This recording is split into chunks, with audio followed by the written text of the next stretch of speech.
Ayan, dito na kami sa Aringay kasama si Idol. Ayan ah. God! Wow! Pasukin natin si Lorenzo. Ang kanyang shop, mga idol. Ayan, naka-open na siya.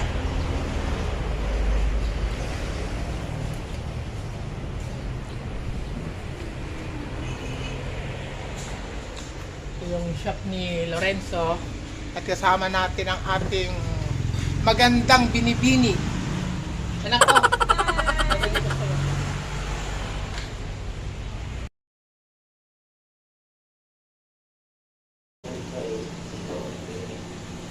Yan si Lorenzo, ang aking anak, mga tropa.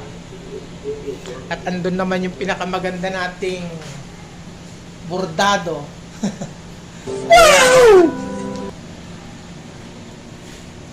Yan ang malupit na model sa Hong Kong, mga tropa.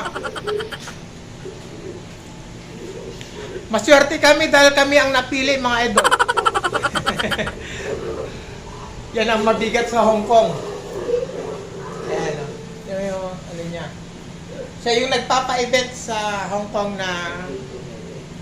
Show me your tabs, Pinay Gatling. Ayun. Di ko na maano kasi siya na mismo magsasabi, mga tropa.